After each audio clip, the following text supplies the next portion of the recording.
Sabe aquela dor que é tão forte que parece entrar pelos poros e virar parte do seu sangue?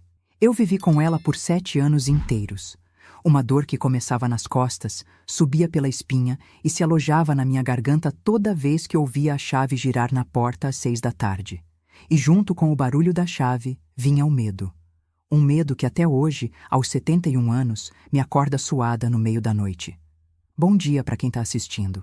Meu nome é Maria das Dores Fernandes, mas o povo aqui de Barreiras, na Bahia, me conhece como Dona Maria do Doce. Faço cocada, pé de moleque e quebra-queixo que todo mundo diz que é o melhor da região. Tenho meu banquinho na Praça da Matriz há mais de 40 anos. Quem diria, né? A menina que um dia não sabia se ia viver até o dia seguinte, hoje é conhecida pelos doces que fazem a alegria da criançada. Antes de continuar minha história, queria muito saber de onde você está me assistindo. Me conta aí nos comentários de qual cidade você é. E se puder, deixa aquele like e se inscreve no canal, porque cada inscrição me dá mais coragem para seguir, contando o que muita gente prefere varrer para debaixo do tapete. Nasci em 1954, numa casinha amarela, no fim da Rua dos Arcos, parte mais pobre de Barreiras. Cidade pequena, onde todo mundo conhecia todo mundo, ou pelo menos achava que conhecia. Porque os segredos ficavam bem guardados dentro das paredes. E a nossa casa amarela, com as janelas de madeira sempre fechadas, guardava os piores. Meu pai, seu Jeremias, trabalhava na prefeitura como fiscal. Homem respeitado na cidade, mão firme para bater na mesa, voz grossa de fazer tremer o chão. Ia para a igreja todo domingo, sentava na primeira fileira, cantava os hinos mais alto que todo mundo. Era o primeiro a chegar nas reuniões de bairro, o último a sair do bar da esquina. Homem de palavra, diziam por aí. Pai de família exemplar. Minha mãe, Dona Cleide, era professora primária.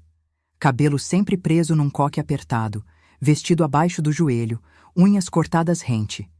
Tinha uma postura rígida, um jeito de olhar por cima dos óculos que fazia qualquer aluno travesso voltar pro lugar. Em casa, era calada, obediente, feito sombra do meu pai. Uma sombra que aumentava e diminuía de acordo com o humor dele. Éramos só nós 3 na casa amarela. Minha mãe teve outros filhos, mas nenhum vingou. Eu fui a única que sobreviveu. Milagre de Deus, dizia ela. Às vezes penso que milagre mesmo teria sido não sobreviver. Pouparia muita dor. A casa era simples, mas limpa. Lembro do cheiro de cera no assoalho, do brilho dos poucos móveis, das toalhas de crochê que minha mãe fazia para cobrir cada superfície. Tinha um quintal com uns pés de manga, uma goiabeira e um tanque de lavar roupa onde eu brincava nos dias de calor. A casa amarela. Meu céu e meu inferno particular. Até os 7 anos, minha vida era normal. Ia para a escola, brincava com as vizinhas, ajudava minha mãe com tarefas pequenas. Meu pai era rígido, dava uns tapas quando eu desobedecia, mas nada fora do comum para a época. Era assim que se criava filho, na base do tapa, do chinelo, da vara de marmelo. Ninguém questionava. Mas tudo mudou quando fiz 8 anos. Lembro exatamente do dia. Era meu aniversário. Ganhei um vestido azul com bolinhas brancas e uma boneca de pano que minha mãe fez escondida.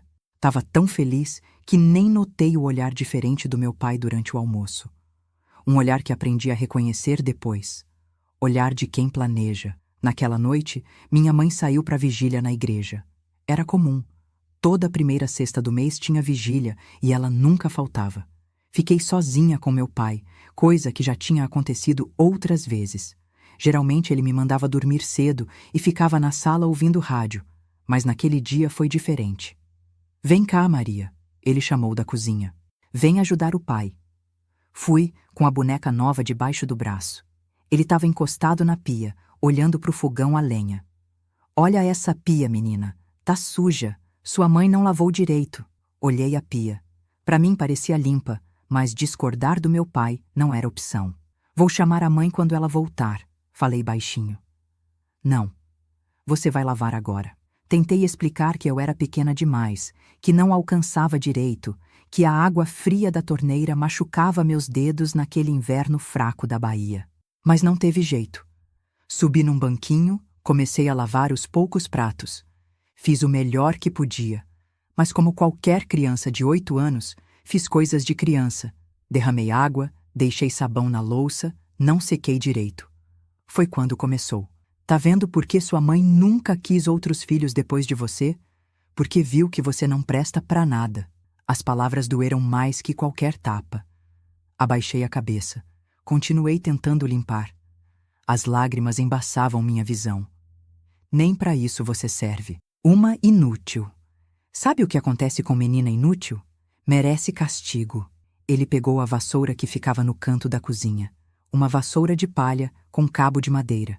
Pensei que ia me bater com ela nas pernas, como já tinha feito outras vezes. Mas não foi isso. Tira a roupa. Gelei. Não entendi direito. Por que uma menina de 8 anos ia tirar a roupa na cozinha? Que foi? Tá surda? Tira a roupa. Agora! O medo me paralisou. Abracei a boneca com mais força. Pai, tá frio. Tira essa roupa! O grito foi tão alto que larguei a boneca no chão. Com as mãos tremendo, tirei o vestido novo. Fiquei só de calcinha, encolhida, tentando me cobrir com os braços magros. Tudo. Tirei.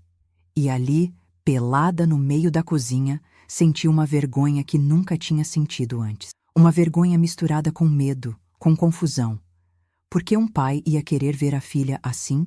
Ele pegou a vassoura. Encostou o cabo de madeira na minha barriga, foi descendo. Devagar. Senti o frio da madeira na pele. Fechei os olhos. Olha pra mim. Não consegui. Mantive os olhos fechados, o corpo tremendo. Olha pra mim. Abri os olhos. Vi um homem que não era mais meu pai. Era um monstro com a cara dele. Um monstro de olhos famintos. O que aconteceu depois, eu não vou descrever em detalhes. Não por vergonha, essa já lavei faz tempo, mas porque tem criança assistindo esse vídeo e eu não quero botar na cabecinha delas as imagens que ainda moram na minha. Só vou dizer que doeu. Doeu tanto que achei que ia morrer. O cabo da vassoura. Ele usou de um jeito que nenhum objeto deveria ser usado, que nenhuma criança deveria sentir, que nenhum pai deveria fazer. Quando acabou, eu estava sangrando. Ele jogou minhas roupas em cima de mim. Se contar pra alguém, mato você e sua mãe. Agora limpa esse chão. Eu mal conseguia ficar em pé. Limpei meu próprio sangue do chão da cozinha enquanto ele voltava pra sala, pro rádio, como se nada tivesse acontecido. Como se não tivesse destroçado a filha minutos antes. Arrastei-me pro quarto, me enrolei no cobertor. Chorei até não ter mais lágrimas. A dor física era terrível, mas a dor na alma era pior. Porque não entendia. O que eu tinha feito de tão errado? Por que meu pai, que devia me proteger, tinha feito aquilo? Quando minha mãe voltou, pensei em contar. Ela entrou no meu quarto, viu que eu estava acordada. Que foi, menina? Não consegue dormir? Abri a boca, mas as palavras não saíram. O medo era maior. E se ele cumprisse a ameaça? E se ele matasse a gente? Acabei só balançando a cabeça. Então dorme. Amanhã tem aula. E saiu, fechando a porta. Simples assim. Não viu minhas lágrimas, não notou meu medo. Ou fingiu não notar.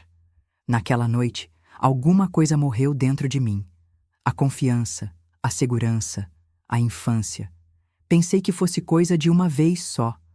Castigo por não ter lavado a pia direito. Mas me enganei. Nas semanas seguintes, sempre que minha mãe saía, ele dava um jeito. Tinha sempre uma desculpa. A casa não estava limpa, eu cheguei atrasada da escola, as notas não eram boas o bastante. Pega a vassoura, ele dizia. E eu obedecia, porque o que mais podia fazer? Uma menina de 8 anos contra um homem adulto? O pior veio quando descobri que minha mãe sabia, ou pelo menos desconfiava. Uma noite, voltei da escola com a saia suja de barro porque tinha caído no caminho. Meu pai ficou furioso. Pro quarto, ele mandou. Já sabe o que vai acontecer. Fui, tremendo. Ele veio atrás com a vassoura. Mas dessa vez, notei que a porta não fechou completamente. Pela fresta, enquanto aquilo acontecia, enquanto eu me contorcia de dor na cama, vi minha mãe, parada no corredor, olhando. Nossos olhos se encontraram no meio daquele horror. Ela viu meu sofrimento, minha súplica silenciosa. E sabe o que fez? Nada. absolutamente nada. Fechou a porta devagar e saiu. Foi aí que entendi a verdadeira traição. Não era só ele. Era ela também. A pessoa que devia me proteger, me defender, lutar por mim contra o mundo inteiro, tinha escolhido virar as costas. Naquela noite, chorei diferente. Não só de dor, mas de abandono completo. Estava sozinha no mundo. Sozinha contra os dois. Os abusos continuaram. Por meses, anos. Cada vez mais frequentes, cada vez mais violentos. Ele não precisava mais esperar minha mãe sair. Fazia na frente dela. E ela assistia, às vezes de olhos baixos, às vezes com um brilho estranho no olhar. Nunca interferindo. Nunca me protegendo. Uma vez tentei resistir. Tinha 10 anos já. Estava um pouco maior, um pouco mais forte. Quando ele veio com a vassoura, empurrei, tentei correr. Consegui chegar até a porta da frente, mas minha mãe bloqueou o caminho. "Para onde pensa que vai, Maria? Me deixa sair, mãe, por favor. Volta lá, seu pai não terminou." E me empurrou de volta para ele, como quem devolve um brinquedo emprestado. Começaram as mudanças no meu corpo. O peito crescendo, os quadris alargando, as primeiras regras que escondi como pude. Tinha medo que aquilo piorasse tudo. E piorou, porque agora meu pai tinha um novo medo, que eu engravidasse. "Se botar um bastardo no mundo, te mato", ele ameaçava. "Jogo num rio para ninguém nunca mais achar." Mas continuava com a vassoura. Só tinha mais cuidado, usava de outras formas. Inventava jeitos novos de machucar sem deixar provas. Na escola, virei a menina estranha. Calada, sempre de mangas compridas mesmo no calor, sentada no fundo da sala. Não brincava no recreio, não conversava com ninguém, não sorria nunca. Minhas notas, que eram boas, despencaram. Não conseguia me concentrar. Como prestar atenção em português quando seu corpo inteiro dói?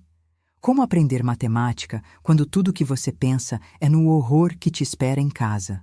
Os professores notavam que algo estava errado, claro.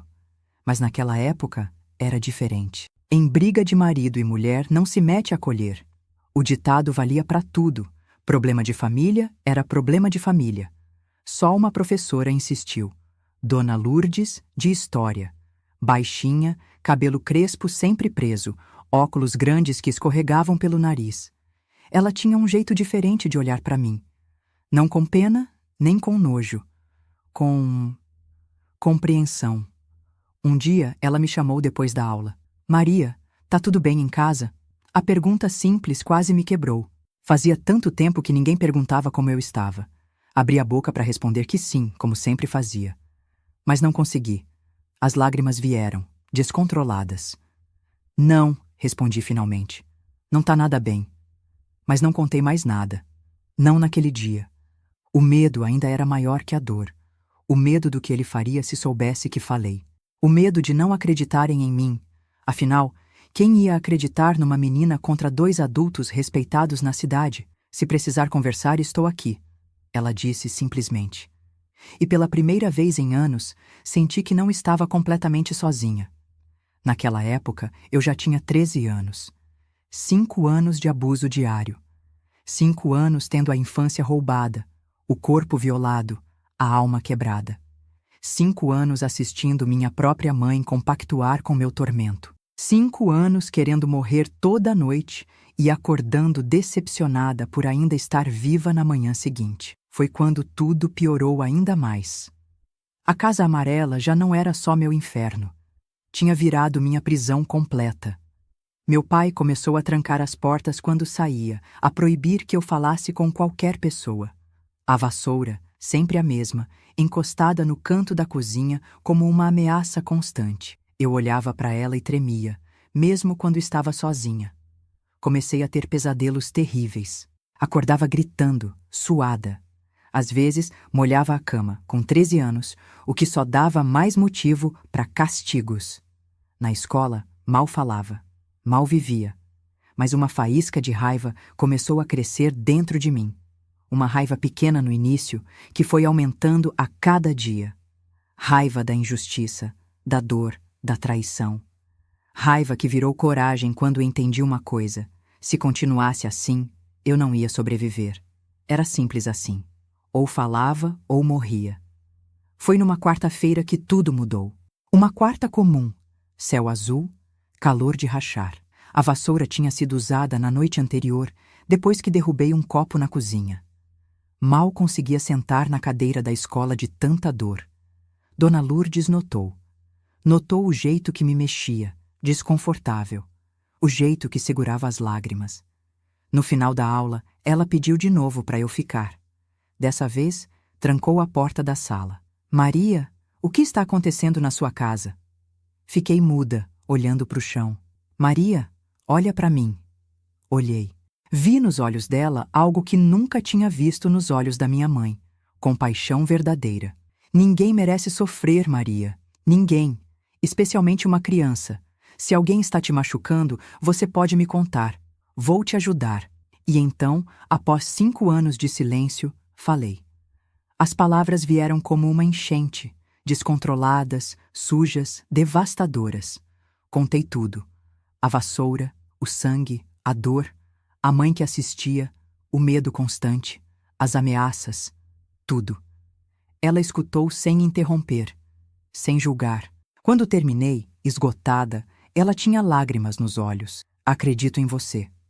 Foram as 3 palavras mais importantes que já ouvi na vida. Acredito em você. E vamos dar um jeito nisso. Naquela tarde, no caminho de volta para a Casa Amarela, senti algo diferente no peito. Não sabia o nome daquilo ainda. Só mais tarde entendi que era esperança. Vocês sabem o que é traição?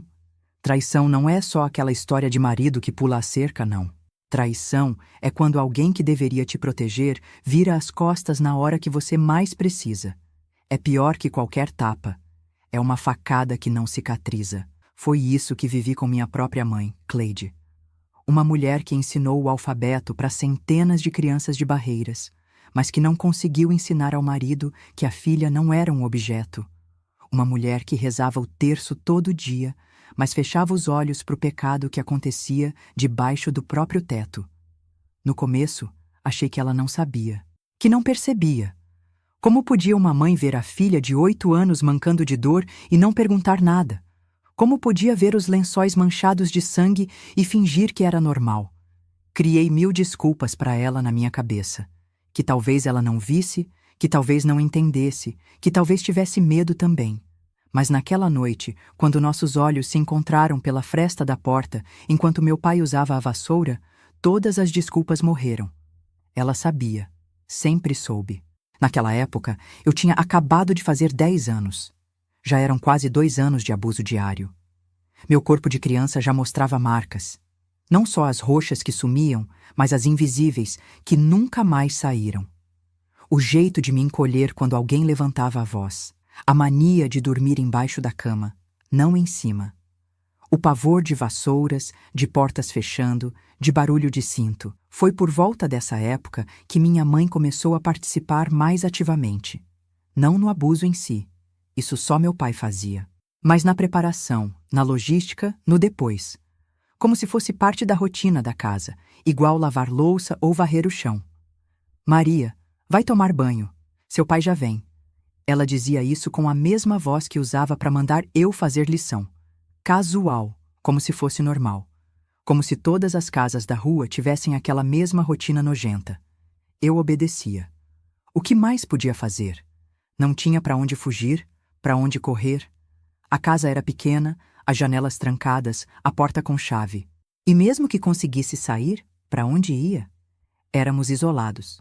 Não tinha família por perto. Não tinha amigos chegados. Tinha só a escola, e mesmo lá, eu era a menina esquisita que ninguém queria por perto. Uma tarde, cheguei da escola um pouco atrasada. Tinha demorado porque a professora pediu para eu ficar e limpar o quadro. Pequeno castigo por ter cochilado na aula. Quando entrei em casa, minha mãe estava na sala, tricotando como se nada fosse. Mas eu senti no ar, aquele cheiro pesado de confusão por vir. Seu pai está esperando no quarto. Parei no meio da sala, a mochila escorregando dos ombros, o medo gelando minha barriga. Mãe, por favor. Eu só me atrasei porque... Não me interessa. Ele está esperando. Vai logo antes que piore. Piore. Como se existisse versão leve daquele horror. Mãe. Tentei de novo, A voz embargada. Por que você deixa? Por que não me ajuda? Ela finalmente levantou os olhos do tricô. Mas não vi amor ali. Vi outra coisa. Irritação. Ajudar? Você acha que merece ajuda? Se você fosse uma boa filha, obediente, ele não precisaria corrigir você. Corrigir. Era assim que ela chamava. Como se fosse um ajuste, uma correção de curso. Como se enfiar um cabo de vassoura numa criança fosse método pedagógico. Mas, mãe, isso não é normal. Isso machuca. Pai não devia... Não terminei. O tapa veio rápido, ardido. Ela nunca tinha me batido antes. Tinha muitos defeitos, mas violência física não era um deles. Até aquele dia. Cala a boca. Você acha que é fácil? Acha que é fácil pra mim? Ele é seu pai, tem direito. E você... Você provoca. Com esse corpo, esse jeito. Me encolhi, lágrimas escorrendo. Ela estava dizendo que a culpa era minha. Que eu, uma criança de 10 anos, provocava aquilo. Que merecia. Que era normal. Agora vai. Não faz ele esperar mais. Foi a primeira vez que ela levantou a mão para mim. Não foi a última. A partir dali, a cumplicidade dela ficou mais explícita. Passou a preparar o terreno. Mandava eu tomar banho antes. Garantia que eu estava apresentável para o meu pai. Arrumava a cama depois. Lavava os lençóis manchados. Tratava os machucados mais visíveis para ninguém na escola notar. Era como se tivesse 2 monstros em casa agora, não um. Teve uma vez, lembro bem, que fiquei doente. Febre alta, corpo todo dolorido. Provavelmente gripe forte, dessas que derrubam qualquer um. Achei que pelo menos naquele dia teria paz. Minha mãe fez chá, botou compressa na minha testa. Por um momento, senti aquele cuidado que toda criança merece. Fechei os olhos, quase aliviada. Foi quando meu pai entrou no quarto. Senti o colchão afundar com o peso dele sentando. Abri os olhos, implorando silenciosamente para minha mãe. Implorando que pelo menos daquela vez, uma vez só, ela me protegesse. Sabe o que ela fez? Saiu. Fechou a porta atrás de si. Me deixou ali, ardendo de febre, fraca demais para lutar. Naquela noite, a vassoura veio mesmo eu estando doente. Na verdade, foi pior, porque ele disse que precisava tirar a doença de mim, que era o único jeito, que era pro meu bem. Quando acabou, minha febre tinha piorado. Tremia, delirava. Ouvi minha mãe brigando com ele do outro lado da porta. Jeremias, assim você vai matar a menina. E aí, como explica pro povo? Não era preocupação comigo. Era medo do escândalo, do que os vizinhos iam dizer. Para ela, eu nem era gente. Era só uma potencial vergonha pública. Fiquei de cama 1 semana. Na escola, mandaram bilhete perguntando da minha ausência. Minha mãe respondeu com letra caprichada. Maria está com gripe forte, logo estará de volta. Assinado e carimbado, como se fosse documento oficial. Quando voltei, estava mais magra, mais pálida, mais quieta, se é que isso era possível. A professora Lourdes me olhou diferente. Senti que ela percebia que algo estava errado, mas eu ainda não tinha coragem de falar. Ainda não. Com 11 anos, tentei fugir pela primeira vez. Juntei poucas coisas numa sacola de feira. Uma muda de roupa, uma escova de dentes velha, uma boneca de pano que tinha desde pequena. Esperei eles dormirem e tentei abrir a janela do meu quarto. Estava pregada. Tentei a porta da frente, trancada, chave no quarto deles. Tentei a cozinha. Mesma coisa. A casa inteira era uma prisão. Não me surpreende que nunca desconfiaram de nada. Ninguém podia entrar, eu não podia sair. Perfeito para o que acontecia ali dentro. Chorei silenciosamente, sentada no chão da cozinha, a sacola patética no colo. Não tinha saída. Nunca teria. Foi quando notei a vassoura. Ali encostada no canto, como sempre. O instrumento do meu tormento. A arma dele contra mim. Senti um ódio que nunca tinha sentido antes. Um ódio queimando por dentro, me consumindo. Peguei a vassoura. Pensei em quebrá-la, em jogá-la no quintal, em escondê-la. Qualquer coisa para ter uma noite de paz. Mas no segundo que encostei nela, ouvi passos. Que você tá fazendo? Meu pai, parado na porta da cozinha, de pijama, cabelo desgrenhado, olhos injetados. Tinha acordado para beber água. e me encontrou ali, com a vassoura na mão. O que aconteceu depois foi o pior até então. Não foi só a vassoura, foi o cinto, foi o tapa, foi o soco. Bateu até eu desmaiar. Acordei de manhã, no chão da cozinha, tão machucada que nem conseguia abrir um dos olhos. Minha mãe me encontrou ali, olhou, suspirou. Tá vendo o que você faz? Tá vendo o que causa? A culpa. Sempre a culpa. Como se eu, uma criança, fosse responsável pela doença dele. Como se eu tivesse escolhido aquilo. Não fui para a escola naquele dia, nem no outro. Só voltei quando os hematomas estavam menos visíveis. Inventaram que eu tinha caído da escada de casa. Escada que nem existia, nossa casa era térrea. Mas ninguém questionou. A cumplicidade dela foi ficando cada vez mais explícita com o tempo. Não era só omissão, era participação ativa. Ela começou a criar situações, pretextos. Reclamava para o meu pai que eu não tinha varrido o quintal direito, que tinha respondido torto, que tinha demorado para fazer a lição. A Maria tá precisando de correção, Jeremias. Era o código deles. Correção. Nojento. Comecei a perceber que ela gostava. Não do que acontecia em si, pelo menos quero acreditar que não, mas do poder que aquilo dava a ela. De me ver sendo punida por coisas que nem eram erradas. De me ver sofrendo enquanto ela assistia, superiora, correta, limpa. Uma tarde, cheguei da escola e ela estava diferente. Agitada, arrumada. Tinha posto o vestido bom que normalmente só usava para ir na igreja. Hoje vamos na casa da sua tia Margarida, anunciou. Seu pai vai trabalhar até tarde. Nós duas vamos jantar lá. Tia Margarida nem era tia de verdade. Era uma amiga dela que morava do outro lado da cidade. Raramente íamos lá. Não entendia a mudança súbita, mas sentia uma esperança pequena. Uma noite fora de casa. Uma noite sem ele. Uma noite de paz. Me arrumei rápido, penteei o cabelo, até tentei sorrir. A ideia de sair daquelas paredes, mesmo que por poucas horas, era como um copo d'água no deserto. Estávamos quase saindo quando meu pai chegou, mais cedo que o normal. Olhou para nós duas, já prontas para sair. Onde vocês pensam que vão? Na Margarida, minha mãe respondeu, a voz já submissa. Só jantar, voltamos cedo. Não, mudei de ideia, preciso das duas aqui. E foi só isso. Ela nem questionou. Tirou o chapéu, o casaquinho, voltou para a cozinha para preparar o jantar. Como se não tivesse importância nenhuma. Como se a promessa de uma noite de alívio para a filha não significasse nada. Naquela noite, chorei no travesseiro até pegar no sono. Não pelo abuso, já tinha acontecido, como quase toda noite. Chorei pela traição. Pela facilidade com que ela abriu mão de me proteger. Pela certeza de que, entre mim e ele, ela sempre escolheria ele. Com 12 anos, já tinha perdido qualquer esperança. Vivia no automático. Ia para a escola, voltava para casa, apanhava, sofria o abuso, dormia, acordava, repetia tudo. Como um zumbi.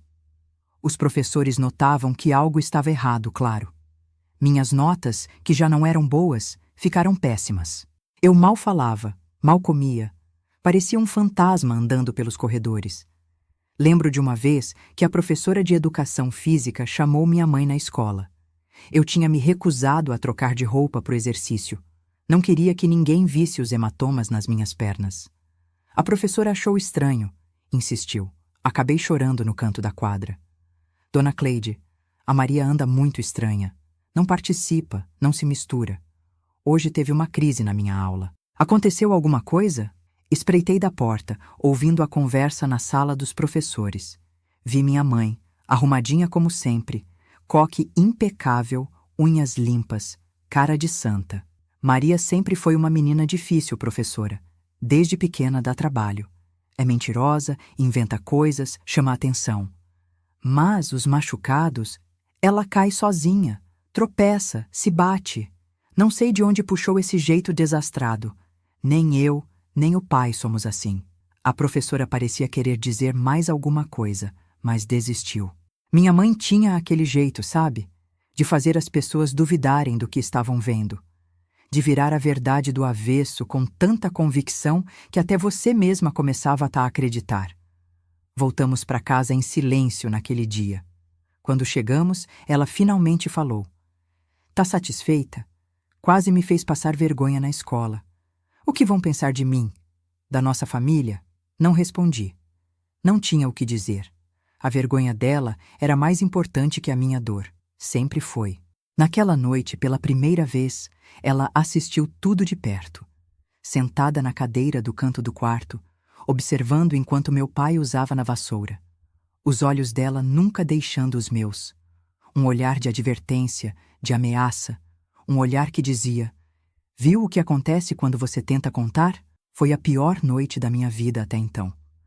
Não pela dor física, já estava meio anestesiada a essa altura. Foi pior pelo simbolismo, pela confirmação final de que não tinha ninguém do meu lado. Que os dois, juntos, eram um muro intransponível. Nunca mais tentei contar para ninguém da escola. Pra quê? Minha mãe ia desmentir. Ia me fazer parecer louca, mentirosa, problemática. E a punição ia ser pior. Então me fechei ainda mais. Virei casca vazia. Aprendi a sair do meu corpo durante os abusos, a fingir que estava em outro lugar, que era outra pessoa. Aprendi a não chorar, porque as lágrimas só davam mais prazer a eles. Aprendi a ser invisível, mesmo estando visível. O tempo foi passando. 12 anos, 13 anos. O corpo mudando, os abusos piorando. Agora tinha a nova preocupação: gravidez. Meu pai tomava cuidados do jeito dele. Métodos brutais, doloridos, humilhantes. Minha mãe ajudava, verificando minhas roupas íntimas todo mês para garantir que eu tinha menstruado. "Se aparecer grávida, ponho você na rua." Ela ameaçava. Como se fosse minha escolha. Como se eu tivesse controle sobre qualquer coisa na minha vida. Quando fiz 13 anos, algo mudou. Não na situação, ela continuava a mesma, mas em mim. Comecei a sentir uma raiva diferente. Uma raiva que não era só desespero, mas algo mais profundo, mais perigoso. Comecei a pensar em maneiras de acabar com aquilo, todas as maneiras. Pensei em me matar. Cheguei bem perto algumas vezes. Guardei comprimidos que minha mãe tomava para pressão. Roubei um vidro de remédio de rato que meu pai guardava no armário da garagem. Olhava para o Rio Preto quando passava pela ponte, imaginando a água me engolindo, me levando para longe. Mas algo me impedia. Não era medo de morrer. Já vivia praticamente morta mesmo. Era outra coisa, uma teimosia. Uma certeza pequena, mas persistente, de que eu não merecia aquele fim. De que eles é que mereciam pagar, não eu. Foi com 13 anos completos que finalmente entendi um detalhe crucial da minha prisão. Minha mãe não era vítima junto comigo. Era carcereira. Era cúmplice. Ela não ajudava meu pai, apesar de me amar. Ela ajudava porque me odiava, talvez porque eu fosse a prova viva dos problemas do casamento deles. Talvez porque eu fosse o motivo pelo qual ela não podia sair daquela casa e recomeçar a vida. Talvez porque, no fundo, ela simplesmente não tivesse dentro dela aquilo que chamam de amor materno. Não importava o motivo. O fato era que ela não estava do meu lado. Nunca esteve. E nunca estaria. Essa percepção, por mais dolorosa que fosse, foi libertadora, porque entendi que não podia contar com ela para sair daquela situação, que precisava achar outra saída, outra pessoa, outra forma. E foi então que lembrei das palavras da professora Lourdes: "Se precisar conversar, estou aqui." Será que ela realmente estava? Será que alguém, em algum lugar do mundo, estava realmente do meu lado? Valeria a pena arriscar? Não tinha muito a perder. Se continuasse naquela casa, com aqueles monstros, não ia sobreviver muito mais. Se tentasse falar e desse errado, bem, pelo menos teria tentado. Naquela noite, deitada na cama depois de mais um abuso, tomei minha decisão. Ia falar com a professora Lourdes, ia contar tudo, sem meias palavras, sem eufemismos, a verdade nua e crua. O pior que podia acontecer era ninguém acreditar. O melhor, eu nem ousava imaginar. Liberdade parecia um sonho distante demais. Dormi com a decisão tomada. No dia seguinte, iria até o fim. O que eu não sabia é que a professora Lourdes tinha seus próprios demônios. e suas próprias armas contra eles. Já repararam como uma decisão pode mudar tudo? Como um único sim ou não pode virar sua vida de cabeça para baixo? Foi assim naquela quarta-feira de abril de 1967. Eu, Maria das Dores, com meus 13 anos nas costas e o peso do mundo na alma, levantei da cama decidida a fazer o que nunca tinha feito antes: gritar a verdade. Acordei antes do despertador tocar. Não que tivesse dormido muito. O sono já era luxo que eu não conhecia havia anos, mas naquele dia tinha um formigamento diferente no corpo. Uma mistura de medo com coragem que eu nunca tinha sentido antes. Me arrumei com cuidado. Escolhi a única saia sem remendos que tinha, a blusa menos desbotada. Penteei o cabelo devagar, olhando no espelho trincado do banheiro. Quem era aquela menina de olhos fundos me encarando? Nem eu mesma reconhecia mais. Maria? Tá demorando demais. A voz da minha mãe atravessou a porta, sempre fiscalizando, sempre controlando. Já vou, respondi automaticamente. Foi quando notei algo estranho no meu reflexo. Uma expressão que não via há muito tempo: determinação. Eu parecia outra pessoa. Parecia mais velha, mais forte. Parecia alguém que podia, sim, mudar sua própria história. O café da manhã foi igual a todos os outros. Pão seco, café ralo, silêncio pesado. Meu pai já tinha saído para a prefeitura. Minha mãe arrumava as coisas para ir para a escola onde dava aula. Comemos sem conversar, como sempre. Antes de sair, ela me deu as instruções de sempre. Direto para casa depois da aula. Não conversa com ninguém no caminho. Se demorar, sabe o que te espera. Assenti, abaixei a cabeça como sempre fazia. Mas por dentro, pela primeira vez pensei: não, hoje não vou obedecer. Hoje tudo muda. O caminho até a escola nunca pareceu tão longo. Era só uns 15 minutos de caminhada. Mas naquele dia cada passo parecia importante, definitivo. Como se cada um me levasse mais perto não só da escola, mas da liberdade. Cheguei mais cedo que o normal. Os corredores ainda estavam vazios, as salas fechadas. Sentei no banco do pátio esperando. As mãos suavam. E se ela não acreditasse em mim? E se contasse para minha mãe? E se tudo piorasse ainda mais? O medo era real. Tinha bons motivos para sentir, mas a determinação era maior.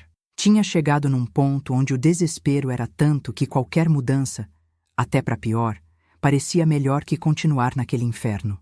O sinal tocou.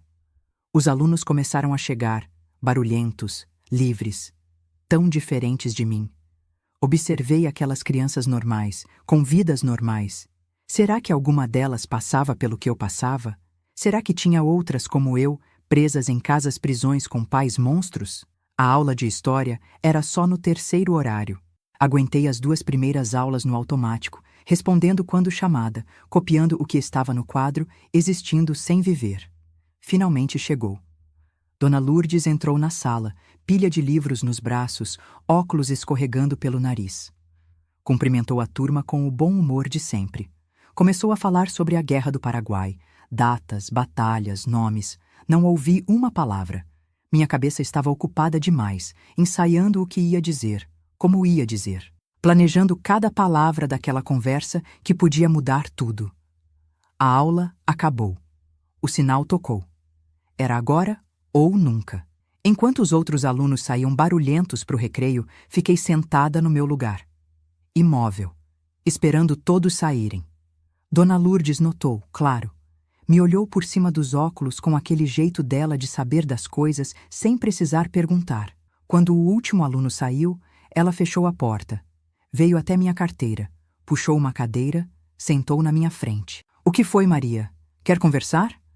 Abri a boca, mas nada saiu. Anos de silêncio forçado travaram minha língua. Anos de ameaças me fizeram hesitar. Eu... Não precisa ter medo, ela disse, a voz calma. O que quer que seja pode me contar. Respirei fundo. Era agora. Meu pai abusa de mim, falei de uma vez. Faz anos. As palavras saíram rápidas, quase sem respiração. Como se eu parasse para pensar, não conseguiria mais dizer.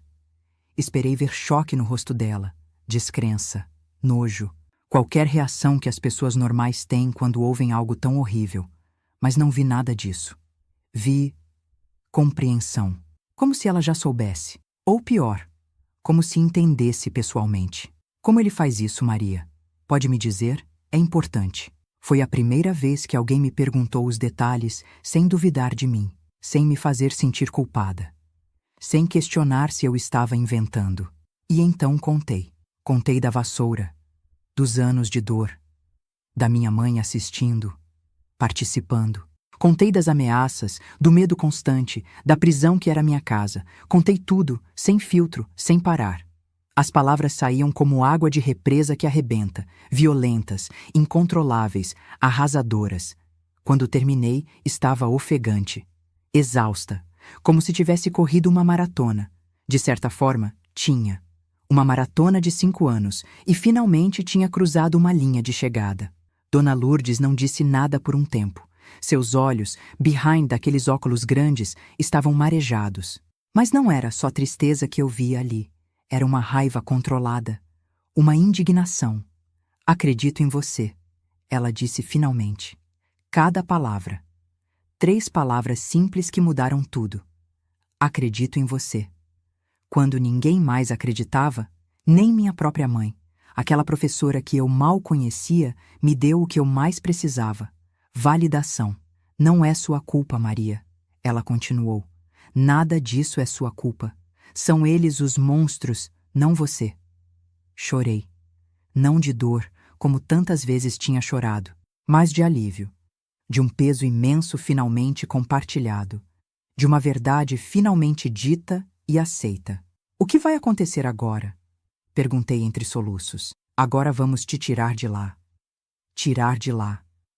A ideia parecia tão impossível, tão distante da minha realidade que quase não conseguia compreender. Como? Para onde eu vou? E se eles não deixarem? E se ninguém acreditar em mim? As perguntas saíam descontroladas, o medo voltando, misturado com uma esperança pequena, mas crescente. Uma coisa de cada vez, ela disse, firme. Primeiro, precisamos de provas. Provas? Sim. Sei que é difícil, mas precisamos mostrar o que está acontecendo. Sua palavra contra a deles, infelizmente, não vai ser suficiente. Ela tinha razão, claro. Minha mãe era professora respeitada, meu pai, funcionário da prefeitura. Cidadãos exemplares aos olhos de todos. Quem acreditaria numa criança problemática contra 2 adultos de bem? Que tipo de provas? Os machucados. Precisamos documentar. E... Ela hesitou, como se estivesse tomando uma decisão difícil. Preciso te contar uma coisa, Maria. Algo que poucos sabem. Esperei, curiosa apesar do medo. Quando eu tinha mais ou menos sua idade, passei por algo parecido. Não foi meu pai, foi meu padrasto. E minha mãe, assim como a sua, fingia não ver. Arregalei os olhos. Dona Lourdes? A professora mais respeitada da escola? Com seu jeito certinho, suas aulas sempre preparadas, sua vida aparentemente perfeita? Como a senhora saiu? Como conseguiu? Ela sorriu, um sorriso triste. Não consegui, não do jeito certo. Fugi. Vivi na rua por um tempo. Passei fome, frio, acabei acolhida por uma família que me deixou dormir no barracão dos fundos em troca de trabalho. Estudei escondida, fiz supletivo, virei professora, mas nunca denunciei. Nunca vi justiça ser feita. E seu padrasto? Morreu anos depois, sem nunca pagar pelo que fez. E minha mãe viveu o resto da vida fingindo que nada aconteceu. Até hoje evita falar comigo, a lembrança viva do fracasso dela como mãe. Absorvi aquilo tudo em silêncio. Dona Lourdes, minha professora, a mulher mais forte que eu conhecia, também tinha sido uma menina abusada, também tinha sofrido. E mesmo assim, estava ali, inteira, ajudando outras. É por isso que a senhora se interessou pelo meu caso. Sim, reconheci os sinais. O olhar vazio, os machucados sempre explicados, o medo constante. Vi a mim mesma em você. E o que fazemos agora? Ela ajeitou os óculos pensativa. Não vou deixar você seguir o mesmo caminho que eu. Não vou deixar você fugir sem rumo, sem proteção. Vamos fazer diferente. Vamos fazer do jeito certo. O jeito certo. Isso existia em casos como o meu? Tenho um amigo, Advogado, ele trabalha com casos de abuso infantil. Vou falar com ele hoje mesmo. Mas precisamos de provas, Maria. De algo concreto. Posso mostrar os machucados, ofereci. Tenho marcas. Em todo lugar. Ela assentiu, o rosto sério. Isso ajuda. Mas o ideal seria pegar eles em flagrante. Ter algo que não possam negar. Pegar em flagrante. A ideia me deu calafrios. Significava passar por mais um abuso, mais uma sessão de horror com a vassoura. Mais dor. Tenho medo, confessei. Eu sei. E se você não quiser, vamos achar outro jeito. Mas pense no seguinte: essa pode ser sua única chance de realmente acabar com isso. De fazer justiça não só para você, mas talvez para outras crianças que eles possam machucar no futuro. Outras crianças. Nunca tinha pensado nisso. E se eles adotassem outra criança depois que eu saísse? E se fizessem com outra menina o que faziam comigo? O que preciso fazer? Ela me explicou o plano. Era arriscado, perigoso. Mas podia funcionar. Tem certeza que quer fazer isso? Não vou mentir para você. Vai ser difícil. Ter que passar por mais uma vez. Se for a última vez, vale a pena, respondi, uma firmeza na voz que nem reconheci. Se for para acabar com isso de uma vez, aguento mais uma noite. Ela apertou minha mão. Um gesto simples de solidariedade. O primeiro contato humano genuinamente carinhoso que recebia em anos. Você é muito corajosa, Maria. Mais do que eu fui na sua idade. Não me sentia corajosa. Me sentia apavorada. Mas também, pela primeira vez, me sentia esperançosa. Tinha um plano. Tinha uma aliada. Tinha uma chance. O resto do dia passou num borrão. Voltei para casa depois da escola, como sempre. Fiz minha lição, ajudei na cozinha, me comportei exatamente como em qualquer outro dia. Por dentro, tremia. Por dentro, contava as horas. Meu pai chegou, jantamos em silêncio como sempre. Minha mãe falou sobre a escola, sobre uma reunião de professores. Ele falou da prefeitura, de um problema com a licitação do asfalto. Conversa normal. Conversa de família normal. A hipocrisia daquilo tudo, o teatro que montavam até para eles mesmos, me dava náuseas. Como podiam? Como podiam fingir que éramos uma família comum quando à noite ele entrava no meu quarto com uma vassoura na mão? Depois do jantar, me mandaram tomar banho e ir dormir. Obedeci. Deitei na cama, coração acelerado, mão suando. Funcionaria? Seria essa realmente minha última noite naquele inferno? Por volta das 10, ouvi os passos dele no corredor. O ranger da porta se abrindo. O barulho da vassoura encostando na parede. Levanta! A voz dele, como sempre. Fria. Autoritária. De quem sabe que vai ser obedecido. Obedeci como sempre. Olhei uma última vez para a janela, para a noite lá fora.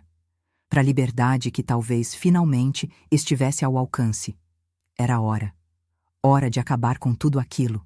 O que aconteceu nas 2 horas seguintes foi horrível, como sempre. A diferença é que desta vez, pela primeira vez, tinha um propósito. Cada segundo de dor era um segundo mais perto da liberdade. Cada lágrima derramada era combustível para minha determinação. E no fim, quando tudo terminou, quando ele saiu do quarto satisfeito com mais uma noite de tortura, eu não me senti derrotada como sempre. Me senti vitoriosa. Porque sabia que essa tinha sido a última vez que aquele homem me tocava. A última vez que aquela vassoura me machucava. A última vez. O plano estava em curso. E nada mais seria como antes. No dia seguinte, fui para a escola como sempre. Só que desta vez, carregava comigo mais que livros na mochila. Carregava as provas que precisávamos. E a certeza de que estava prestes a quebrar as correntes que me prendiam havia tanto tempo. A professora Lourdes me esperava na porta da escola. Nos olhos dela, vi a mesma determinação que sentia nos meus. Não éramos mais apenas professora e aluna. Éramos companheiras de batalha, sobreviventes de uma guerra que muitos fingiam não existir. "Está pronta?" ela perguntou. Respirei fundo. Um mundo inteiro de possibilidades se abria à minha frente. Um mundo sem vassouras, sem dor, sem traição. Mais que pronta. Juntas, caminhamos para dentro da escola, para longe do pesadelo, em direção à liberdade que eu tanto sonhava. A menina silenciada finalmente tinha voz. E essa voz, depois de tanto tempo calada, estava pronta para fazer barulho. Tem gente que diz que o inferno é o que vem depois da morte, mas eu já conhecia o inferno em vida. E naquele dia, estava pronta para fechar suas portas para sempre. Cheguei na escola com o corpo dolorido da noite anterior, mas com uma força nova dentro de mim. Mochila nas costas, não só com cadernos, mas com a prova que ia mudar tudo. Me encontrei com Dona Lourdes antes da primeira aula, num cantinho do pátio onde ninguém podia nos ver. Conseguiu? Ela perguntou, a preocupação estampada na testa enrugada. Tirei da mochila um pano embrulhado. Dentro dele, a prova que precisávamos. Uma prova nojenta, terrível, mas necessária. A mesma vassoura que tinha sido usada em mim na noite anterior, com marcas que não deixavam dúvidas sobre o que tinha acontecido. Meu Deus! Murmurou Dona Lourdes, os olhos arregalados atrás dos óculos. E ele não notou que sumiu? Troquei por outra parecida que achei no depósito da escola semana passada. Até agora não perceberam. Tinha sido um plano arriscado. Durante semanas, observei o depósito de materiais da escola. Notei que tinham várias vassouras velhas lá, acumulando poeira. Num dia que a zeladora deixou aberto, peguei uma, escondi na mochila, levei para casa, e depois do abuso da noite anterior, fiz a troca enquanto todos dormiam. Uma operação perigosa, que podia ter dado muito errado se alguém acordasse. Mas não acordaram. E agora tínhamos a prova irrefutável do que acontecia naquela casa amarela. Temos mais. Mostrei os hematomas recentes, as marcas nas coxas, nas costas, em lugares que nenhuma queda acidental poderia justificar. Tirei fotos escondidas com a câmera que Dona Lourdes tinha me emprestado dias antes. Você foi muito corajosa, ela disse, guardando o corpo de delito numa pasta especial. Agora é minha vez de fazer minha parte. Combinamos o próximo passo. Eu iria normalmente para casa depois da aula, como se nada tivesse mudado. Seguiria a rotina de sempre. Enquanto isso, Dona Lourdes levaria as provas para o advogado amigo dela. Eles iriam à polícia, ao juizado de menores, a quem mais fosse necessário. Quanto tempo vai demorar? Perguntei ansiosa. A ideia de passar mais uma noite naquela casa me dava calafrios. Vou fazer o possível para ser hoje mesmo, mas pode demorar um pouco mais. Depende da burocracia, dos plantões. Você aguenta mais um pouco? Aguentava. Claro que aguentava. Tinha aguentado 5 anos. Podia aguentar mais algumas horas, sabendo que estava perto do fim. Só tome cuidado para não deixar eles perceberem nada diferente. Continue agindo normalmente. Se suspeitarem que algo mudou, não precisou completar a frase. Eu sabia o que aconteceria se eles desconfiassem. Tinha a cicatriz da última tentativa de fuga para me lembrar. Vou fingir que nada mudou, prometi. Fazer tudo como sempre. A escola passou num borrão naquele dia. Não consegui prestar atenção em nada. Minha mente estava ocupada demais com o que estava por vir, com a possibilidade real de libertação, com o medo de que algo desse errado. Quando o sinal do último horário tocou, senti um frio na barriga. Era hora de voltar para a casa amarela, talvez pela última vez. No caminho, tudo parecia diferente. As mesmas ruas de sempre, mas vistas com outros olhos. Os mesmos vizinhos acenando, mas com outra perspectiva. Será que eles sabiam? Será que suspeitavam? Ou será que realmente acreditavam que éramos uma família comum, normal, feliz? Cheguei em casa no horário de sempre. Minha mãe já estava lá, corrigindo provas na mesa da cozinha. Me olhou por cima dos óculos. Se arruma. Seu pai vem mais cedo hoje. Tem gente da capital vindo visitar. Visita. Isso era raro. Por um momento me perguntei se complicaria o plano. Mas talvez fosse melhor assim. Com gente em casa, eles não poderiam fazer nada comigo. Pelo menos por uma noite, estaria segura. Me arrumei como mandado. Coloquei o vestido azul que usava em ocasiões especiais. Na verdade, o único vestido além do uniforme da escola que ainda me servia. Penteei o cabelo, lavei o rosto. No espelho, vi a mesma menina de sempre. Mas os olhos estavam diferentes. Tinham um brilho novo. o brilho de quem sabe que está prestes a se libertar. Meu pai chegou às 6, como anunciado. Junto com ele, um casal que nunca tinha visto antes. Um homem de terno, uma mulher elegante, gente da capital, como minha mãe tinha dito. Esta é a Maria. Meu pai me apresentou, a mão no meu ombro apertando forte demais. Um aviso silencioso para eu me comportar. Nossa filha. Que moça linda, disse a mulher sorrindo. Quantos anos você tem, querida? 13, respondi, o mais educadamente que pude. Ah, a melhor idade, já é quase mocinha, se ela soubesse. Se pudesse imaginar que aquela quase mocinha já tinha vivido mais horrores que muita gente adulta. O jantar foi um teatro perfeito. Minha mãe servia, sorridente. Meu pai contava histórias da cidade, da política local. O casal ria, elogiava a comida, fazia perguntas. Uma cena de família normal que me dava vontade de vomitar.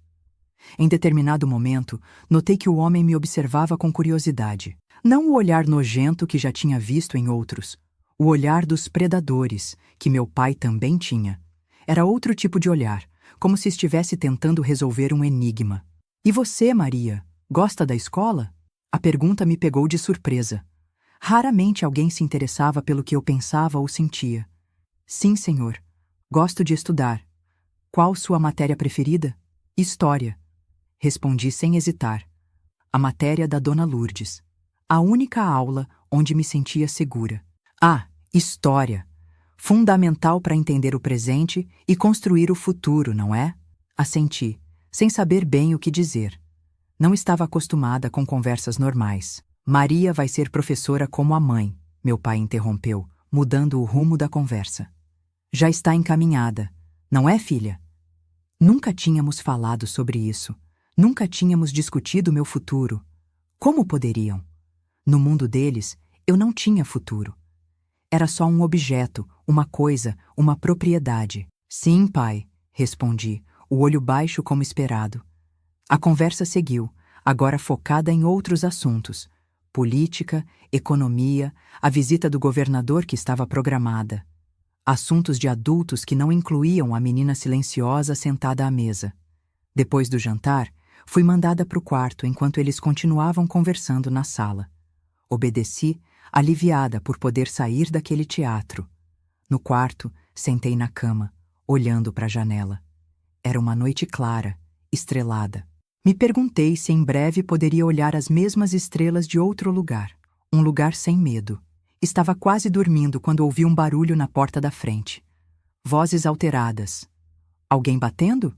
Coração acelerado, me aproximei da porta do quarto, tentando ouvir. O que significa isso? A voz do meu pai, alterada. Não podem entrar assim na minha casa. Temos um mandado, Sr. Fernandes. Uma voz desconhecida. Firme. Oficial. Prendi a respiração. Estava acontecendo. O plano tinha funcionado. Tinham vindo me buscar. Os minutos seguintes foram caóticos. Vozes subindo de tom, minha mãe chorando, portas batendo. E então, batidas na porta do meu quarto. Maria, você está aí? Uma voz feminina que não conhecia. Sim, respondi, a voz trêmula. Pode abrir a porta, por favor? Somos do Juizado de Menores. Estamos aqui para te ajudar. Abri a porta com mãos trêmulas. Do outro lado, uma mulher de meia idade, cabelos grisalhos, expressão gentil. Atrás dela, 2 policiais. Olá, Maria. Meu nome é doutora Helena. Viemos te buscar, está bem?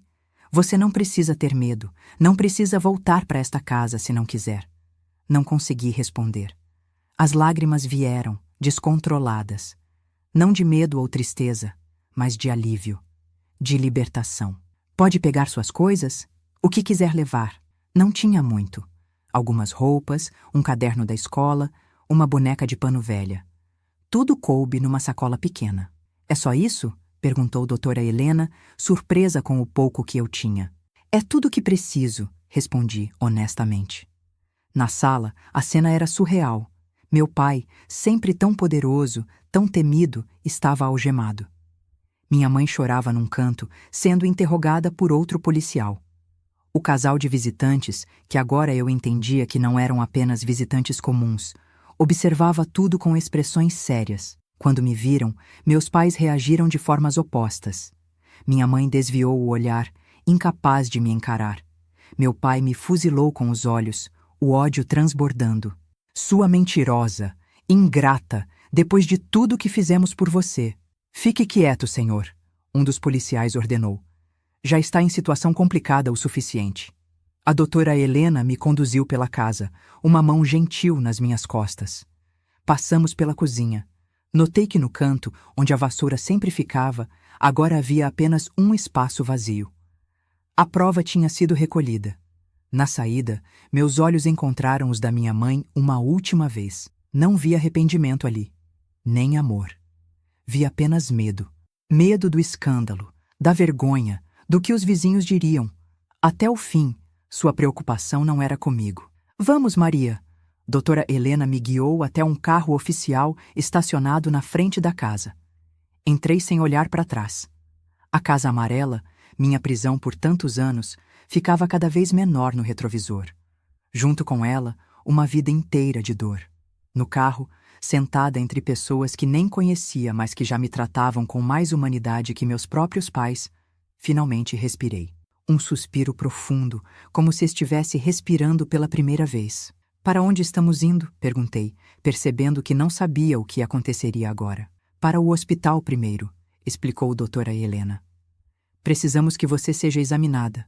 Depois, vamos te levar para um lugar seguro. Um abrigo temporário, até resolvermos sua situação de forma permanente. Hospital. Abrigo. Palavras que deveriam me assustar, mas que soavam como música. Qualquer lugar era melhor que a Casa Amarela. E meus pais? Seu pai vai ficar detido. Sua mãe? Bem, isso vai depender da investigação, do seu depoimento também. Meu depoimento. Minhas palavras finalmente teriam peso. Finalmente seriam ouvidas, consideradas, acreditadas. Tenho uma professora, comecei, hesitante. Dona Lourdes, ela me ajudou. Queria vê-la. Sim, conhecemos a professora Lourdes. Na verdade, ela está nos esperando no hospital. Foi ela que trouxe seu caso até nós. Sorri pela primeira vez em muito tempo. Dona Lourdes tinha cumprido a promessa. Tinha me ajudado a escapar de um jeito que ela mesma não conseguiu quando jovem.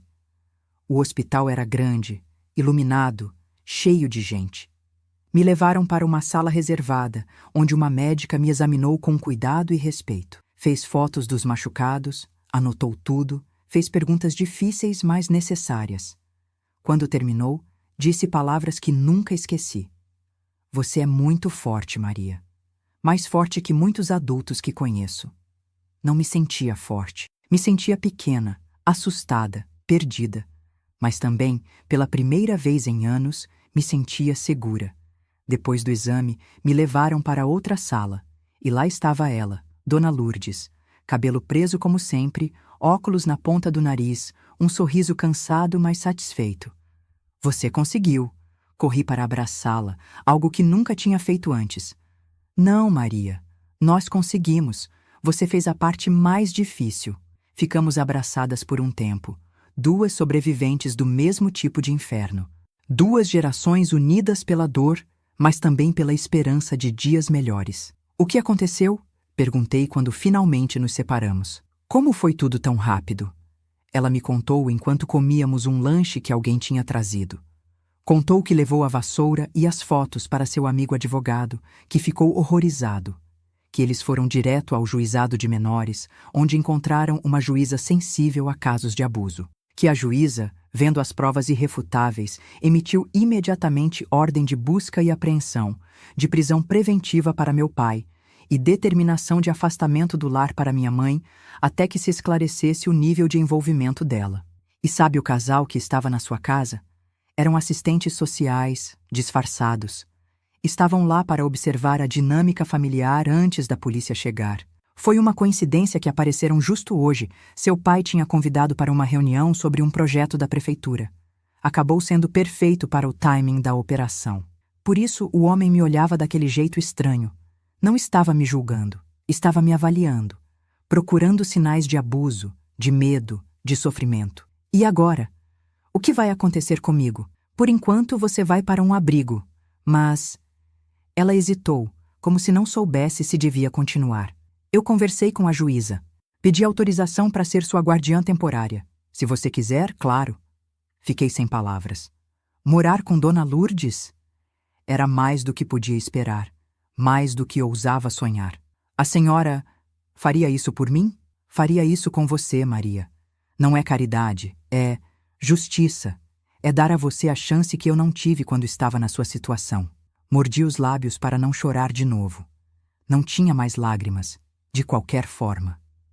Estava vazia e cheia ao mesmo tempo. Vazia de medo, cheia de possibilidades. Eu quero muito. Ela sorriu, aquele sorriso gentil que tinha me dado esperança desde o início. Então vamos pedir à juíza. Tenho certeza que ela vai considerar seriamente. Naquela noite, dormi num quarto do abrigo. Era simples, com várias camas, outras meninas em situações parecidas com a minha. Mas era limpo, era seguro. E pela primeira vez em anos, dormi sem medo. Acordei com a luz do sol entrando pela janela. Por um momento, fiquei desorientada. Onde estava? Por que não estava no quarto escuro da casa amarela? E então lembrei. Estava livre. O pesadelo tinha acabado. As outras meninas já se arrumavam para o café da manhã. Algumas me olhavam com curiosidade, outras com indiferença. Todas tinham suas próprias histórias, seus próprios traumas. Éramos diferentes, mas também parecidas. Sobreviventes. Fui levada para depor formalmente na Delegacia de Proteção à Criança naquele dia. Foi difícil, doloroso. Contar tudo, mais uma vez, para pessoas estranhas. Ver suas reações de horror, de compaixão, às vezes de dúvida. Mas fiz. Contei tudo, sem omitir nada. A vassoura, as noites, minha mãe assistindo, os anos de silêncio forçado. Quando terminei, o delegado, um homem de meia idade com jeito de pai de família, disse algo que marcou. Seu testemunho vai ajudar a condenar eles, Maria. Mas mais importante, vai ajudar a salvar outras crianças. Sua coragem está abrindo portas para muitas outras denúncias. Não me sentia corajosa. Me sentia apenas aliviada. Aliviada por finalmente estar longe deles. Por finalmente poder falar. Por finalmente ser ouvida. À tarde, recebi uma visita inesperada no abrigo. Doutora Helena, a assistente social, acompanhada de Dona Lourdes e de uma mulher que logo descobri ser a juíza do meu caso. Maria, disse a juíza após as apresentações. Analisei seu caso com urgência. Dada a gravidade da situação e o evidente risco de mantê-la no ambiente familiar, concedi guarda provisória para a professora Lourdes. Se estiver de acordo, claro. Olhei para Dona Lourdes, que sorria nervosamente. Ela realmente queria me acolher? Cuidar de mim? Ser minha família? Estou de acordo. Mais que de acordo. A juíza sorriu, aliviada. Ótimo. Vocês podem sair hoje mesmo. Precisamos continuar o processo legal, claro. Vai ter mais depoimentos, audiências. Seus pais têm direito à defesa, mas você não precisa mais vê-los, a menos que queira. Não queria. Nunca mais queria ver aqueles rostos, ouvir aquelas vozes. Queria esquecer, recomeçar, renascer. Podemos ir? Perguntei ansiosa. Sim, respondeu Dona Lourdes. Vamos para casa. Casa. A palavra tinha um novo significado agora. Não era mais sinônimo de medo, de dor, de prisão. Era promessa de algo diferente, de uma nova chance. Arrumei minhas poucas coisas e me despedi das outras meninas do abrigo. Algumas não reagiram, mergulhadas demais em seus próprios traumas. Outras sorriram, desejaram boa sorte. Uma, mais velha, me abraçou e sussurrou. Não esquece da gente quando estiver lá fora. Não esqueceria. Como poderia? Elas eram parte da minha história agora. Parte da minha jornada. No carro, indo para a casa de Dona Lourdes, olhei pela janela. As ruas pareciam diferentes. A cidade inteira parecia diferente. Mais colorida, mais viva, mais cheia de possibilidades. Está pronta para uma nova vida, Maria? Dona Lourdes perguntou, olhando-me pelo retrovisor. Respirei fundo. Uma vida sem vassouras, sem gritos na noite, sem traições maternas. Uma vida com escola, com sonhos, com futuro. Estou mais pronta do que nunca. E assim começou minha nova jornada. O caminho não seria fácil. Tinha muito a processar, muito a curar, muito a aprender, mas pelo menos agora tinha um caminho. Um caminho para fora do inferno, em direção à luz. E pela primeira vez, desde que me entendia por gente, tinha esperança. Esperança de que o que viveria dali para frente seria melhor que o que tinha deixado para trás. A casa amarela estava no passado, e o futuro, finalmente, parecia valer a pena. Se me perguntassem qual é o cheiro da liberdade, eu diria que é cheiro de terra molhada depois da chuva. Foi isso que senti no primeiro dia na casa da Dona Lourdes, quando acordei e vi a janela aberta, sem trancas, sem grades, e o perfume da manhã úmida entrou pelo quarto. Cheiro de recomeço, de limpeza, de vida nova.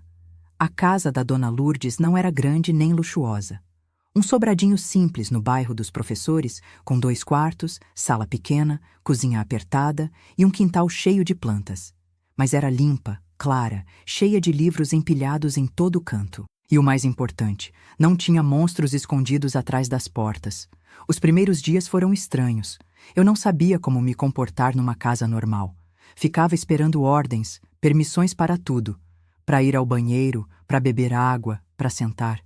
No segundo dia, quebrei um copo sem querer na hora do almoço. Entrei em pânico, me encolhi toda, esperando o castigo. A vassoura, o grito, mas nada disso veio. Só a voz calma da Dona Lourdes. Deixa que eu limpo, querida. Não foi nada. Copos quebram, é normal. Chorei tanto naquele dia. Não pelo copo, pela normalidade. Pelo direito de ser apenas uma menina que quebrou um copo, não uma vagabunda que merece castigo, como meu pai diria. As semanas seguintes foram de adaptação, de aprender a viver sem medo, de entender que nem todo adulto quer te machucar, que nem toda mãe abandona, que nem todo pai abusa. A primeira noite que consegui dormir sem pesadelos foi quase um mês depois da fuga. Acordei descansada, confusa com a sensação de paz. Tinha sonhado com um campo de flores, não com a vassoura. Foi tão estranho que fiquei deitada um tempão, tentando entender o que estava diferente. É assim que crianças normais dormem, disse Dona Lourdes quando contei a ela no café da manhã. É seu direito, Maria. Sempre foi. Meu direito. Que conceito estranho para uma menina que só conheceu deveres, obrigações, punições. Voltei para a escola depois de 2 semanas em casa. Foi difícil encarar os olhares. A cidade era pequena, todo mundo já sabia.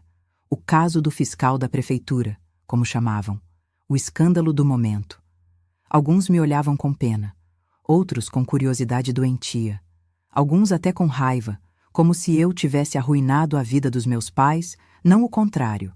Mas tinha também aqueles que sorriam, que ofereciam apoio silencioso.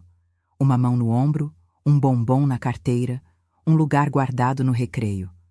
A dor começou a virar força aos poucos. Cada dia que passava na casa da Dona Lourdes era um dia a mais de cura. Cada aula, cada refeição sem tensão, cada noite sem medo ia me reconstruindo. O processo contra meus pais se arrastou. Depoimentos, audiências, perícias. O sistema era lento, especialmente para uma cidade do interior nos anos 60. A influência do meu pai atrasava tudo ainda mais. Ele tinha amigos, conhecidos, gente que devia favores. Não desista, dizia Dona Lourdes nas noites em que o medo voltava. A verdade vai vencer. E venceu. 6 meses depois da minha fuga, meu pai foi condenado a 15 anos de prisão. Minha mãe pegou 8 anos como cúmplice. Foram os primeiros casos de abuso infantil com penas tão severas na região. Um marco, uma vitória não só para mim, mas para outras crianças que viriam depois. No dia da sentença, fiquei sabendo que mais 3 meninas tinham denunciado situações parecidas em suas casas. Seu exemplo deu coragem a elas, disse a doutora Helena quando veio nos visitar. Você abriu uma porta que estava trancada há muito tempo. Aos 14 anos, comecei terapia. Dona Lourdes insistiu, mesmo sendo algo pouco comum na época. Feridas do corpo saram sozinhas, as da alma precisam de ajuda, ela explicou. Foi a decisão mais importante da minha recuperação. Nas sessões com a doutora Marta, uma psicóloga de Salvador, que atendia em Barreiras quinzenalmente, pude finalmente falar sobre tudo. Sobre a dor física, sobre a traição da minha mãe, sobre a culpa que ainda carregava, mesmo sabendo que não tinha feito nada errado. Você não causou nada disso, Maria. Ela repetia em cada sessão. Você era uma criança. A responsabilidade era deles. A princípio não acreditei. Anos de lavagem cerebral são difíceis de limpar. Mas aos poucos, a verdade foi entrando. Não foi minha culpa. Nunca foi. Eu era a vítima, não a culpada. A guarda provisória virou definitiva no meu aniversário de 15 anos. Dona Lourdes organizou uma pequena festa, a primeira da minha vida. Um bolo simples, alguns colegas da escola, uma decoração improvisada. Cantaram parabéns, me abraçaram, me fizeram sentir que estava reconstruindo uma vida normal. Ou pelo menos, o mais normal possível depois de tudo. De agora em diante, você é oficialmente minha filha, disse Dona Lourdes, me entregando os papéis com a decisão judicial. Se quiser, claro. Quis. Claro que quis. Aquela mulher tinha arriscado tudo por mim. Tinha enfrentado um sistema, uma cidade, uma mentalidade atrasada para me salvar. Se isso não era ser mãe, o que seria? O tempo foi passando. 16 anos. 17. Terminei o ginásio com boas notas. Incentivada por Dona Lourdes, decidi seguir estudando. Você pode ser o que quiser, Maria. Tem o mundo inteiro à sua frente. O mundo inteiro. Que diferença de quando achava que meu mundo se limitava às 4 paredes da Casa Amarela. Aos 18 anos, prestei vestibular para Direito em Salvador. Passei. Foi a maior alegria da minha vida até então. Ia estudar para ser advogada, para defender outras Marias que não tiveram a sorte de encontrar uma Dona Lourdes no caminho. Tenho tanto orgulho de você, ela disse, lágrimas nos olhos, quando a carta de aprovação chegou. Tanto orgulho. A mudança para Salvador foi outro grande desafio. Nunca tinha saído de Barreiras. Nunca tinha visto o mar. Nunca tinha andado de ônibus intermunicipal. Estava apavorada, mas também excitada. Era um novo começo, outra chance. Meus pesadelos, que já tinham diminuído bastante, voltaram nas primeiras semanas longe de casa. Sonhava que meu pai tinha fugido da prisão e me encontrado. Acordava suando, tremendo. Ligava para Dona Lourdes no orelhão da pensão onde morava. Ele não pode te alcançar, Maria, ela garantia. Ele está preso, vai ficar assim por muitos anos. Você está segura? Aos poucos, a faculdade e a nova cidade foram me ocupando. Novos amigos, novas experiências, novas dores também. Mas essas normais da vida adulta. Dores de crescimento, não de destruição. Foi na faculdade que conheci o Paulo. Alto, magro, de óculos, estudante de jornalismo. Nos encontramos numa festa do centro acadêmico. Dançamos, conversamos, rimos. Era tão fácil estar com ele, tão natural. Quando ele tentou me beijar na terceira vez que saímos, congelei. Todo meu corpo lembrou de outras mãos, outros toques, outros momentos. Ele notou meu pânico, recuou na hora. Tá tudo bem, Maria. A gente vai no seu tempo, sem pressa. Contei para ele uma semana depois. Sobre a Casa Amarela, sobre a vassoura, sobre a fuga. Não tinha contado para ninguém além dos envolvidos no processo e da terapeuta. Mas senti que podia confiar nele. Ele ouviu tudo sem interromper. Quando terminei, ele tinha lágrimas nos olhos. Você é a pessoa mais forte que já conheci. Disse simplesmente. Não me sentia forte. Me sentia quebrada, incompleta, sempre lutando contra fantasmas. Mas talvez ele visse algo em mim que eu mesma não conseguia ver. Nosso namoro avançou devagar, com muito diálogo, muita paciência dele, muito trabalho meu na terapia para separar sexo de violência, para entender que intimidade podia ser bonita, consensual, respeitosa. Nos formamos no mesmo ano, eu com honras em direito, ele com uma proposta de emprego num jornal da capital. Casamos numa cerimônia simples em Salvador. Dona Lourdes veio, claro. Foi quem me conduziu ao altar. Lá vou eu, te entregando para outro, brincou, mas tinha um brilho de preocupação nos olhos. É diferente, mãe, garanti. Dessa vez, eu escolhi. Escolhi. Essa era a grande diferença. Pela primeira vez na vida, tinha poder de escolha, de decisão, de controle sobre meu próprio caminho. Nossa vida em Salvador foi tranquila por muitos anos. Abri um pequeno escritório de advocacia especializado em direito da família. Paulo cresceu no jornal, virou editor. Compramos um apartamento. Tivemos 2 filhos, Antônio e Luísa. Uma família normal, saudável, feliz. Claro que nem tudo foi perfeito. Os pesadelos nunca desapareceram completamente. Tinha dias em que a memória voltava com força total. Dias em que não conseguia suportar o toque nem do Paulo. Dias em que chorava sem motivo aparente. Mas eram cada vez mais raros. E cada vez menos devastadores.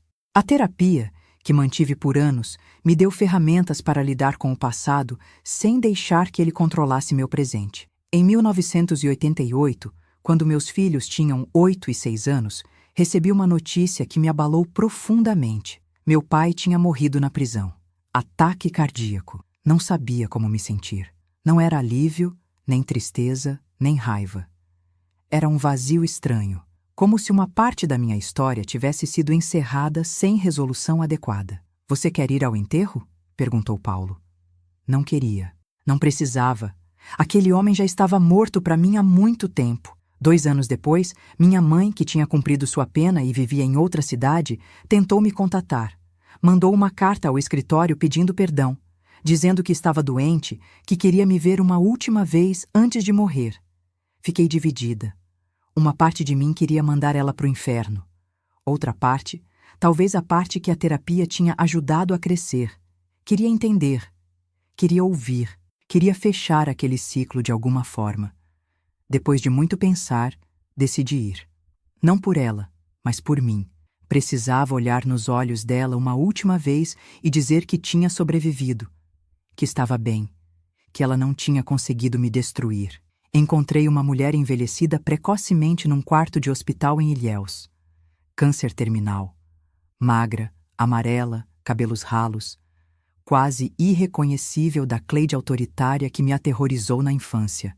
Maria, você veio, ela disse quando entrei no quarto, a voz fraca, quebrada. Vim, mas não por você. Ficamos em silêncio por um tempo. O que dizer para a mulher que te trouxe ao mundo e depois permitiu que esse mundo se tornasse um inferno? Sei que não mereço perdão. Ela finalmente falou.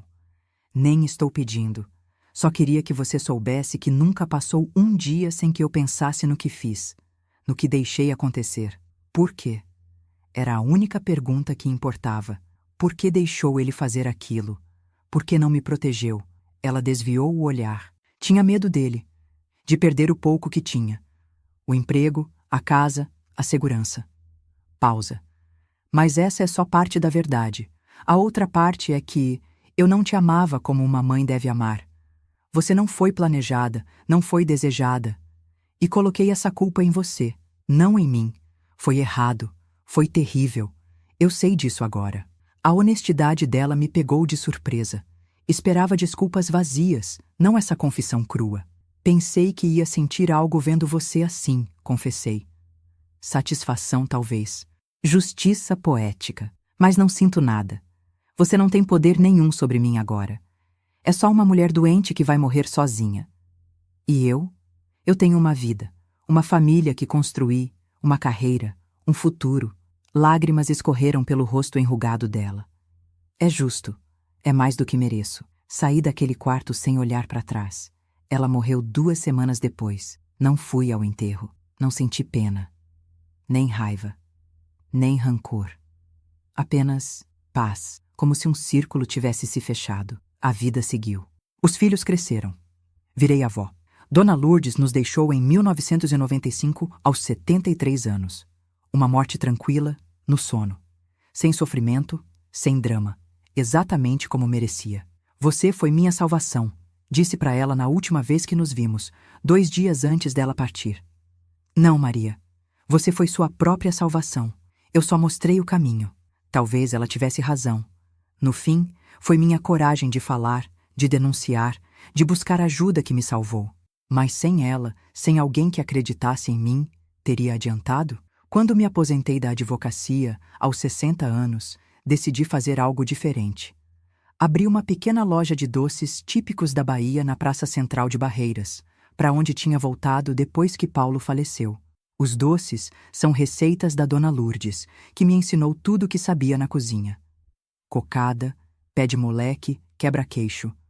Doces da minha segunda infância, da infância que realmente vale a pena lembrar. A loja virou ponto de encontro. Muita gente vem não só pelos doces, mas para conversar, para ouvir histórias, para compartilhar as suas. E é incrível como tantas dessas histórias ecoam a minha. Comecei a perceber que meu caso, infelizmente, não era tão excepcional assim, que muitas mulheres da minha geração e das gerações seguintes tinham passado por abusos parecidos, que o silêncio era uma prisão compartilhada por muitas. Aos 67 anos, aceitei um convite para dar uma palestra sobre minha história na escola local. Foi a primeira vez que falei publicamente sobre tudo. Estava nervosa, assustada, mas também determinada. Se minha história pudesse ajudar uma menina a encontrar coragem para falar, já teria valido a pena. A palestra virou convite para outra, e mais outra. Logo estava viajando pelo estado, falando em escolas, universidades, grupos de apoio. Minha história, que por tanto tempo foi minha vergonha, virou minha plataforma para ajudar outras. Criei um grupo de apoio em Barreiras. Vozes no Silêncio, chamamos. Mulheres de todas as idades, de todas as classes sociais, compartilhando experiências, curando juntas, fortalecendo umas às outras. E agora, aos 71 anos, decidi fazer esses vídeos. Contar minha história para um público ainda maior. Porque mesmo depois de tantos anos, mesmo com tantas mudanças na sociedade, ainda há crianças presas em casas amarelas por todo o Brasil.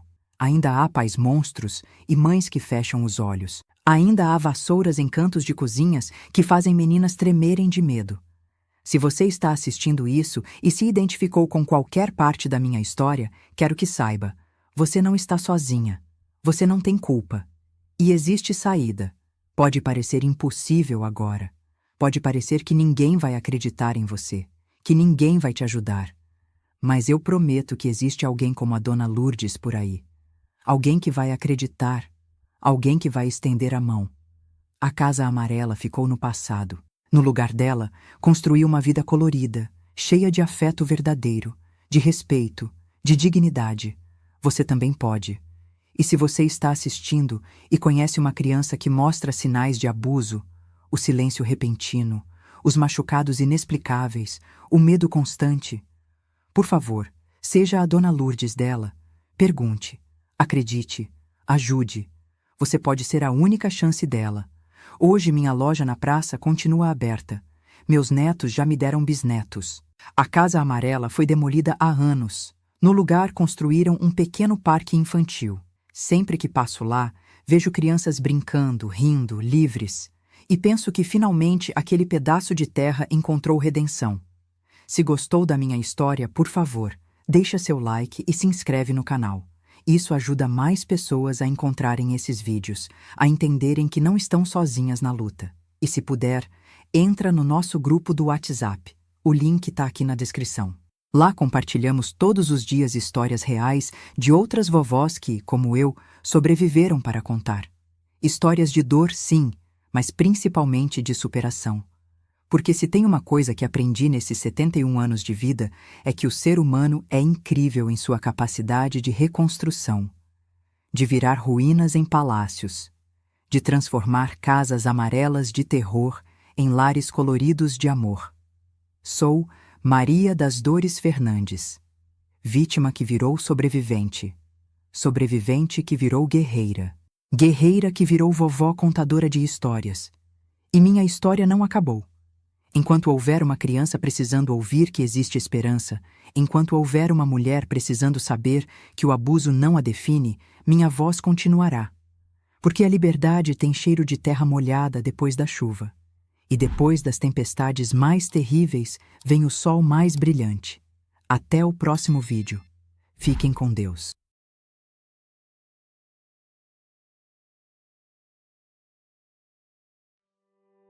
Se você gostou, curta o vídeo, compartilhe com os amigos e se inscreva no canal para não perder os próximos conteúdos exclusivos. Muito obrigado por nos acompanhar e até a próxima!